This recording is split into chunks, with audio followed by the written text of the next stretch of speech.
Hi friends, இன்றைக்கி நம்ம ஒரு சூப்பரான ஸ்நாக்ஸ் ரெசிபி தான் பார்க்க போகிறோம். இந்த ரெசிபி செய்கிறதுக்கு ஒரு 10லேருந்து 15 நிமிஷம் போதும். நம்ம சட்டுன்னு செஞ்சு முடிச்சிடலாம். ஈவினிங் ஸ்கூல் விட்டு வர்ற குழந்தைங்களுக்கு நீங்கள் செஞ்சு கொடுங்க. ரொம்பவே டேஸ்டியாகவும் இருக்கும், ரொம்ப ஹெல்த்தியாகவும் இருக்கும். வீட்டில் இருக்க குட்டீஸ்லேருந்து பெரியவங்க வரைக்கும் சாப்பிட்லாம். நம்ம இதுக்கு எந்த ஆயிலுமே யூஸ் பண்ணல. வீட்டில் இருக்கிற ஈஸியாக கிடைக்கிற இன்க்ரீடியன்ட் வச்சு தான் நம்ம செய்ய போகிறோம். வாங்க எப்படி செய்கிறதுன்னு வீடியோக்குள்ளே போய் பார்க்கலாம். இப்போது இந்த ரெசிபி செய்கிறதுக்கு நான் இன்றைக்கி ஒரு 1 கப் அவுல நான் ஒரு 15 நிமிஷம் தண்ணி ஊற்றி ஊற வச்சுருந்தேன். இப்போ அதை நான் ஒரு மிக்ஸி ஜாரில் சேர்த்துக்கிறேன். இப்போது இதுக்கு ஒரு 2 டேபிள் ஸ்பூன் ஜவ்வரிசியை நான் ஒரு அரை மணி நேரம் ஊற வச்சுருந்தேன். மாவு ஜவ்வரிசி தான். இப்போது இந்த டிஷ்ஷுக்கு தேவையான அளவு உப்பு போட்டுக்கிறேன். இதை நல்லா இந்த மாதிரி பேஸ்ட்டாக அரைச்சி எடுத்துகிட்டு வாங்க. தண்ணி எதுவுமே சேர்க்காமல் இந்த மாதிரி பேஸ்ட்டாக அரைச்சி எடுத்துக்கோங்க. இப்போ இதை நான் ஒரு பவுலுக்கு ட்ரான்ஸ்ஃபர் பண்ணிடுறேன். கொஞ்சம் கூட தண்ணியே இருக்கக்கூடாது.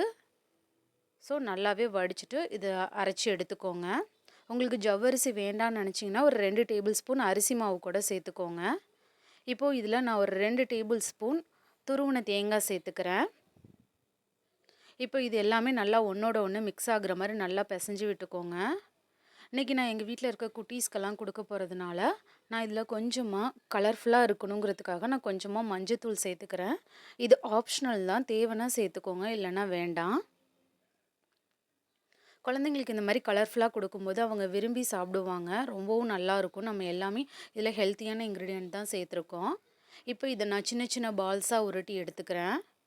இந்த மாதிரி உங்களுக்கு எந்த ஷேப்பில் வேணுமோ அந்த ஷேப்பில் உருட்டி எடுத்துக்கோங்க. இதை நீட்டாக வாக்கில் கூட உருட்டிக்கலாம். நான் அன்றைக்கி பால்ஸ் மாதிரி தான் உருட்டி எடுத்திருக்கேன். இப்போ இது எல்லாத்தையும் இட்லி தட்டிலையோ இல்லைன்னா இந்த மாதிரி ஒரு பேன்லேயோ வச்சு ஒரு 10 நிமிஷம் வேக விடுங்க. இப்போ நான் இதை ஒரு லிட் போட்டு க்ளோஸ் பண்ணி ஒரு 10 நிமிஷம் வேக விட்டுறேன். இப்போ ஒரு 10 நிமிஷம் ஆயிடுச்சு. இப்போ எனக்கு எல்லா பால்ஸுமே நல்லா வெந்துடுச்சு. நல்லா கலர்ஃபுல்லாக இருக்குது.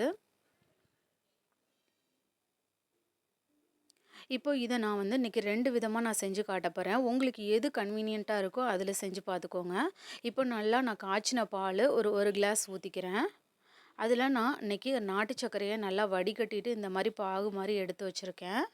இப்போ அதுலேருந்து ஒரு 2 டேபிள் ஸ்பூன் ஊற்றிக்கிறேன். இப்போ கொஞ்சமாக ஏலக்காய் இந்த மாதிரி தட்டி வச்சுருக்கேன், அதையும் சேர்த்துக்கிறேன். இப்போது இதில் நம்ம ரெடி பண்ணி வச்சுருக்க பால்ஸை போட்டுக்கோங்க. இதை நீங்கள் இன்ஸ்டண்ட்டாக குழந்தைங்க ஈவினிங் ஸ்கூல் விட்டு வரும்போது செஞ்சு கொடுத்தீங்கன்னா ரொம்பவே விரும்பி சாப்பிடுவாங்க. நல்லா கலர்ஃபுல்லாக இருக்கிறதுனால அவங்களும் ரொம்பவே விரும்பி சாப்பிடுவாங்க. ரொம்ப ஹெல்த்தியாகவும் இருக்கும். இல்லை அப்படின்னாக்கா நீங்கள் தேங்காய் பால் கூட போட்டு செய்யலாம், ரொம்பவும் நல்லாயிருக்கும். இப்போ நான் இன்னொரு மெத்தட் சொல்லிடுறேன். இப்போ ஒரு பேன் எடுத்துக்கோங்க, அதில் ஆயில் ஊற்றிக்கோங்க. இதில் தாளிக்கிறதுக்காக கடுகு, கொஞ்சமாக கடலப்பருப்பு, ஒரு வரமிளகா, கொஞ்சமாக கருவேப்பிலை, இது நல்லா வதக்கி விட்டுக்கோங்க ஒரு நிமிஷம். இப்போ இதில் நம்ம ரெடி பண்ணி வச்சுருக்க பால்ஸ் நான் கொஞ்சமாக போட்டுக்கிறேன். இப்போ இதையும் ஒரு முறை நல்லா கலந்து விட்டுக்கோங்க. இப்போ இதில் ஒரு 1 டேபிள் ஸ்பூன் போல் துருவின தேங்காய் சேர்த்துக்கிறேன். தேங்காய் ஆப்ஷனல் தான், நீங்கள் இதோட கூட சர்வ் பண்ணலாம். நான் கொஞ்சமாக தேங்காய் சேர்த்துக்கிறேன். இப்போ இது எல்லாத்தையும் ஒரு முறை நல்லா மிக்ஸ் பண்ணி விட்டுக்கிறேன். ஸோ உங்களுக்கு இனிப்பு வேண்டாம்னு நினச்சிங்கன்னா இந்த மாதிரி கூட செஞ்சு கொடுங்க. அவ்வளோதான் ஃப்ரெண்ட்ஸ், ஒரு சூப்பரான ஸ்நாக்ஸ் ரெடி ஆகிடுச்சு. DD Shine recipes and tips சேனலை லைக் பண்ணுங்கள், ஷேர் பண்ணுங்கள், சப்ஸ்கிரைப் பண்ணுங்கள். பாய்.